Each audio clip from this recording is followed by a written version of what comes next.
سیرت نبی رحمت صلی اللہ علیہ وسلم، چیپٹر 7.4 جنگ احد کے بعد کی فوجی سرگرمیاں۔ جنگ احد کے بعد کی فوجی سرگرمیاں۔ جنگ بدر کے بعد دشمنان اسلام پر مسلمانوں کی دھاک بیٹھ گئی تھی، لیکن جنگ احد کے بعد ان کے دلوں میں مسلمانوں کی ہیبت غائب ہو گئی اور وہ کھل کر دشمنی کرنے لگے۔ مدینہ کے یہود اور منافقین اور بدوؤں میں اتنی جرأت پیدا ہو گئی کہ ہر گروہ کا خیال تھا کہ وہ مسلمانوں کو ملیا میٹ کر سکتا ہے۔ رسول اکرم صلی اللہ علیہ وسلم کو ان داخلی اور خارجی دشمنوں کا بیک وقت مقابلہ کر کے مسلمانوں کی ہیبت کو بحال کرنا تھا۔ اس لیے آپ صلی اللہ علیہ وسلم نے اپنی حکمت بالغہ سے کئی فوجی سرگرمیاں کی، جن میں سے چند ایک کا ذکر حاضر خدمت ہے۔ نمبر 1، رجی چشمہ کا حادثہ، صفر 4 ہجری۔ عدل اور کرہ کے کچھ لوگوں نے رسول اکرم صلی اللہ علیہ وسلم سے درخواست کی کہ ہمارے کچھ لوگوں کو اسلام سے دلچسپی ہے، آپ صلی اللہ علیہ وسلم دین کی تعلیم کے لیے ان کے ہمراہ کچھ اساتذہ کرام بھیجیں۔ بخاری کے مطابق آپ نے 10 لوگ بھیجے۔ جب یہ لوگ ایک رجی نامی چشمے پر پہنچے تو عدل کے لوگوں نے بنو لحیان کے 100 تیر اندازوں کو ان استادوں پر حملہ کرنے کا حکم دیا۔ مسلمان ایک پہاڑی پر چڑھ گئے، لیکن تیروں کی بچھاڑ سے 7 مسلمان شہید ہو گئے۔ صرف حضرت خبیب رضی اللہ عنہ، حضرت زید بن دسنہ اور ایک اور صحابی بچے۔ تیر اندازوں نے کہا کہ اگر تم ہمارے پاس اتر آؤ تو ہم تمہیں قتل نہیں کریں گے۔ جب تینوں صحابی اترے تو تیر اندازوں نے بدعہدی کی اور انہوں نے ایک صحابی کو شہید کر دیا اور حضرت خبیب اور حضرت زید کو مکہ لے جا کر بیچ دیا۔ ابو سفیان نے حضرت خبیب رضی اللہ عنہ سے کہا، کیا تمہیں یہ پسند آئے گا کہ تمہاری جگہ حضرت محمد صلی اللہ علیہ وسلم ہمارے پاس ہوتے، ہم انہیں تمہاری جگہ قتل کرتے اور تم اپنے اہل و عیال میں رہتے؟ انہوں نے کہا، مجھے یہ بھی گوارا نہیں کہ حضرت محمد صلی اللہ علیہ وسلم کو کانٹا تک چبھ جائے۔ اس کے بعد مشرکین نے انہیں سولی پر لٹکا دیا۔ جب سولی پر لٹکانا چاہا تو انہوں نے فرمایا، مجھے 2 رکعت نماز پڑھ لینے دو۔ مشرکین نے اجازت دے دی۔ آپ جب سلام پھیر چکے تو فرمایا، واللہ اگر تم لوگ یہ نہ کہتے کہ میں جو کچھ کر رہا ہوں گھبراہٹ کی وجہ سے کر رہا ہوں تو میں نماز کو کچھ اور طول دیتا۔ بخاری میں ہے، حضرت خبیب پہلے مسلمان ہیں جنہوں نے قتل کے موقع پر 2 رکعت نماز پڑھنے کا طریقہ شروع کیا، اور یہ دیکھا گیا کہ وہ قید کے دوران انگور کے گچھے کھا رہے تھے، جبکہ ان دنوں مکے میں کھجور بھی نہیں ملتی تھی۔ سبحان اللہ۔ صفوان بن امیہ نے حضرت زید بن دسنہ کو خرید کر اپنے باپ کے بدلے قتل کر دیا۔ اس اسلامی جماعت کے امیر حضرت عاصم تھے۔ قریش نے آدمی بھیجے کہ حضرت عاصم بن ثابت کے جسم کا کوئی ٹکڑا لائیں جس سے وہ پہچانے جائیں، کیونکہ انہوں نے بدر میں قریش کے سردار کو قتل کیا تھا۔ لیکن اللہ نے ان پر بھیڑوں کا جھنڈ بھیج دیا جس نے قریش کے آدمیوں سے ان کی لاش کی حفاظت کی۔ در حقیقت حضرت آصب نے اللہ سے یہ عہد و پیمان کر رکھا تھا کہ نہ انہیں کوئی مشرک چھوئے گا اور نہ وہ کسی مشرک کو چھوئیں گے۔ بعد میں حضرت عمر رضی اللہ عنہ کو اس واقعے کی خبر ملی تو فرمایا کہ اللہ مومن بندے کی حفاظت اس کی وفات کے بعد بھی کرتا ہے جیسے اس کی زندگی میں کرتا ہے۔ سبحان اللہ، یہ حدیث بخاری میں ہے۔ اب دوسرا واقعہ پیش خدمت ہے، جس کو کہتے ہیں بیر مونا کا حادثہ، صفر 4 ہجری۔ نجد کا ایک شخص ابو برا، جس کا اصل نام عامر بن مالک تھا، رسول اکرم صلی اللہ علیہ وسلم کی خدمت میں مدینہ منورہ حاضر ہوا۔ آپ نے اسے اسلام کی دعوت دی۔ اس نے نہ ہی اسلام قبول کیا اور نہ ہی اس سے دوری اختیار کی۔ اس نے رسول اکرم صلی اللہ علیہ وسلم سے کہا کہ اگر آپ کچھ اساتذہ کرام نجد بھیجیں تو مجھے امید ہے کہ وہ لوگ اسلام قبول کر لیں گے۔ آپ صلی اللہ علیہ وسلم نے فرمایا کہ میں اہل نجد کی طرف سے اپنے اساتذہ کے لیے خطرہ محسوس کر رہا ہوں۔ ابو برا نے کہا کہ وہ میری پناہ میں ہوں گے۔ بخاری کی روایت کے مطابق آپ صلی اللہ علیہ وسلم نے اس کے ساتھ 70 اساتذہ کرام بھیجے۔ وہ بالآخر معونہ کے کنویں پر جا پہنچے۔ ان میں سے حضرت حرام بن ملحان رضی اللہ عنہ، حضرت سلیم جو کہ حضرت سلیم کے بھائی تھے، رسول اکرم صلی اللہ علیہ وسلم کا خط لے کر اللہ کے دشمن عامر بن طفیل کے پاس گئے تو اس نے خط دیکھے بغیر آپ کو شہید کر دیا اور بنی سلیم کو صحابہ کرام سے لڑائی کے لیے بھیج دیا۔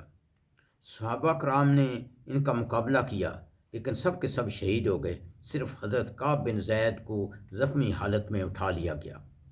ان میں سے وہ صحابہ کرام حضرت عمر بن امیہ اور حضرت منظر بن عقبہ اونٹ چرا رہے تھے۔ ان میں سے دو صحابہ کرام حضرت عمر بن امیہ اور حضرت منظر بن عقبہ اونٹ چرا رہے تھے۔ جب وہ واردات پر پہنچے تو حضرت منظر مشرکین سے لڑتے شہید ہو گئے اور حضرت عمر بن امیہ کو قید کر لیا گیا۔ جب عامر بن طفیل کو پتہ چلا کہ یہ قبیلہ مدر سے ہے تو اس نے انہیں اپنی ماں کی طرف سے، جس پر ایک گردن آزاد کرنے کی نظر تھی، آزاد کر دیا۔ حضرت عمر بن امیہ یہ دردناک خبر لے کر رسول اکرم صلی اللہ علیہ وسلم کے پاس پہنچے۔ رسول اکرم صلی اللہ علیہ وسلم بے حد غمگین تھے اور آپ فجر کی نماز میں 1 مہینے تک ان اسلام دشمن قبیلوں کے لیے بد دعا کرتے رہے۔ یہ بخاری میں ہے۔ حضرت عمر بن امیہ واپسی کے دوران کرکرا مکان پر ایک درخت کے سائے میں ٹھہرے۔ وہاں بنو کلاب کے 2 آدمی بھی آ کر اترے۔ جب وہ سو گئے تو حضرت عمر بن امیہ نے اپنے ساتھیوں کے بدلے کے طور پر ان دونوں کو قتل کر دیا۔ ان دونوں کے پاس رسول اکرم صلی اللہ علیہ وسلم کی طرف سے عہد تھا، مگر حضرت عمر بن امیہ نہ جانتے تھے۔ جیسے حضرت عمر بن امیہ نے رسول اکرم صلی اللہ علیہ وسلم کو اس بارے میں بتایا تو آپ صلی اللہ علیہ وسلم نے فرمایا کہ تم نے 2 آدمیوں کو قتل کیا ہے، مجھے ان کی دیت ادا کرنی ہوگی۔ بس آپ صلی اللہ علیہ وسلم نے مسلمانوں اور یہود سے دیت جمع کرنی شروع کی اور یہی غزوہ بنی نذیر کا سبب بنا۔ واقعہ نمبر 3، غزوہ بنی نذیر، ربیع الاول 4 ہجری۔ رسول اکرم صلی اللہ علیہ وسلم چند صحابہ کرام کے ہمراہ بنو کلاب کے 2 مقتولین کی دیت میں مدد کے لیے یہود کے پاس تشریف لے گئے، کیونکہ معاہدہ مدینہ کی روح سے ان پر یہ مدد واجب تھی۔ یہود نے اعانت کی حامی بھری اور آپ کو ایک گھر کی دیوار سے ٹیک لگا کر بٹھا دیا۔ یہود نے سازش کی اور فیصلہ کیا کہ اوپر سے آپ صلی اللہ علیہ وسلم کے سر پر چکی پھینک کر نعوذ باللہ آپ کا کام تمام کر دیا جائے۔ یہودیوں کے ایک سردار سلام بن مشکم نے کہا، ایسا مت کرو، کیونکہ تمہارے ارادوں کی خبر انہیں دے دی جائے گی اور پھر ہمارے اور ان کے درمیان عہد و پیمان ٹوٹ جائیں گے۔ لیکن یہود نے اس کی بات نہ مانی اور اپنے منصوبے کو عملی جامہ پہنانے کا پختہ ارادہ کر لیا۔ اسی دوران حضرت جبرائیل علیہ السلام نے رسول اکرم صلی اللہ علیہ وسلم کو یہود کی سازش کی اطلاع دے دی۔ آپ صلی اللہ علیہ وسلم تیزی سے وہاں سے اٹھے اور مدینہ واپس آ گئے۔ جب صحابہ کرام آپ سے ملے تو آپ نے انہیں یہود کے ارادے کے بارے میں بتایا۔ اس پر رسول اکرم صلی اللہ علیہ وسلم نے حضرت محمد بن مسلمہ کے ذریعے بنو نذیر کو نوٹس بھیجا کہ تم 10 دن کے اندر اندر مدینہ سے نکل جاؤ، اس کے بعد تم میں جو شخص نظر آیا اس کی گردن اڑا دی جائے گی۔ یہود جلا وطنی کے لیے تیار ہو گئے، لیکن منافقین کے سردار عبداللہ بن ابی نے یہود کو کہا، تم جلا وطن مت ہو، میں اور میرے 2000 ساتھی تمہارے ساتھ ہیں۔ اس بارے میں اللہ تعالیٰ نے سورۃ الحشر آیت نمبر 11 میں یہ فرمایا ہے، کیا آپ نے منافقوں کو نہ دیکھا کہ اپنے اہل کتاب کافر بھائیوں سے کہتے ہیں، اگر تم جلا وطن کیے گئے تو ضرور بضرور ہم بھی تمہارے ساتھ نکل کھڑے ہوں گے اور تمہارے بارے میں ہم کبھی بھی کسی کی بات نہ مانیں گے اور اگر تم سے جنگ کی جائے گی تو ہم ضرور تمہاری مدد کریں گے، اور اللہ گواہی دیتا ہے کہ بے شک وہ جھوٹے ہیں۔ اس پر یہود کے سردار حی بن اخطب نے رسول اکرم صلی اللہ علیہ وسلم کو پیغام بھیجا، ہم جلا وطن نہیں ہوں گے، آپ کو جو کرنا ہے کر لیں۔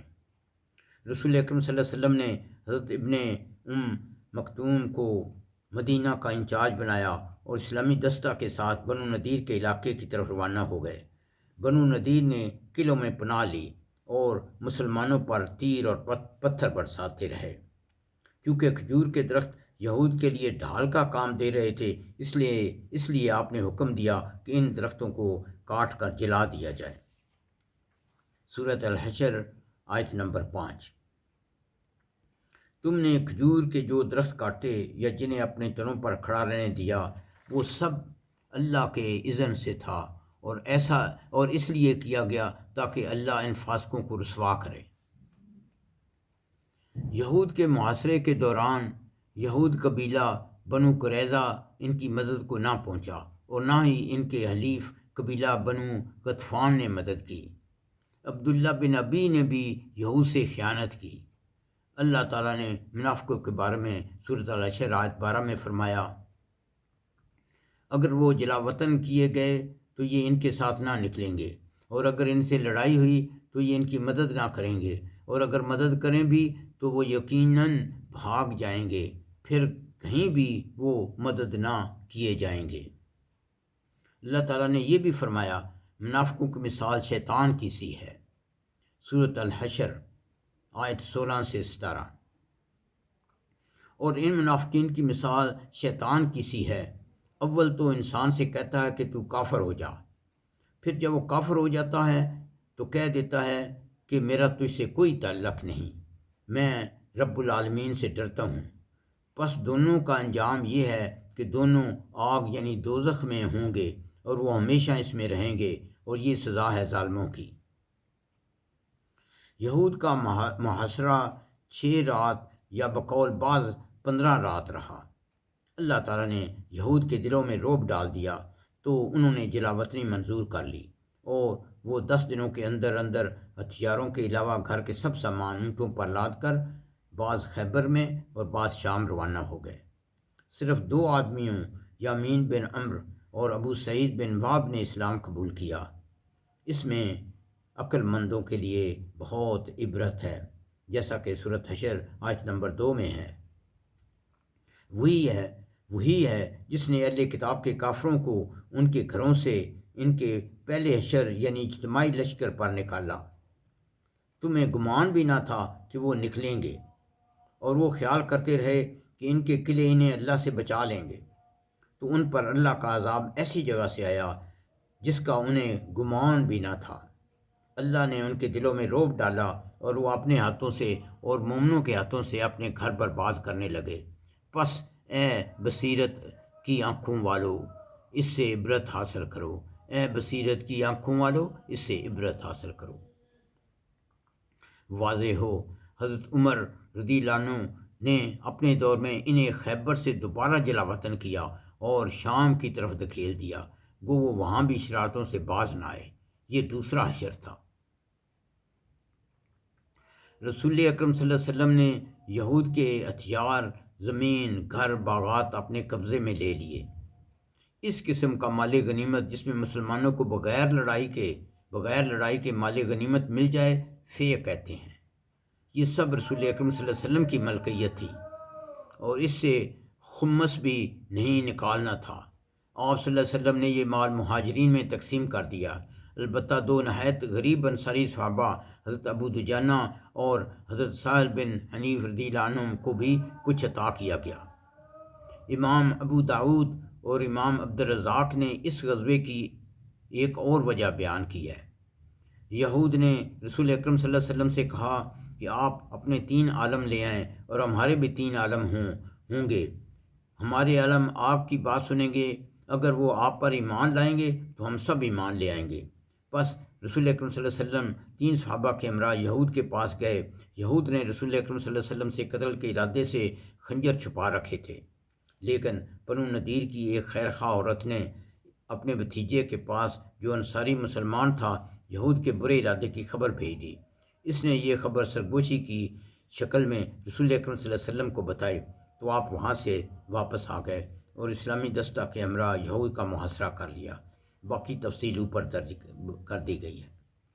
اس غزوہ میں منافقین کی دشمنی کھل کر سامنے آ گئی اور اللہ تعالیٰ نے مال فی کے احکام نازل فرمائے، اور یہ بھی واضح ہوا کہ جنگی ضرورت کے تحت دشمن کے درخت کاٹے جا سکتے ہیں اور ان کو آگ لگائی جا سکتی ہے۔ اس غزوہ سے مسلمانوں کا دوبارہ رعب قائم ہو گیا۔ الحمدللہ الحمدللہ۔ چوتھا مختصر واقعہ یہ ہے غزوہ بدر صغریٰ، شعبان 4 ہجری۔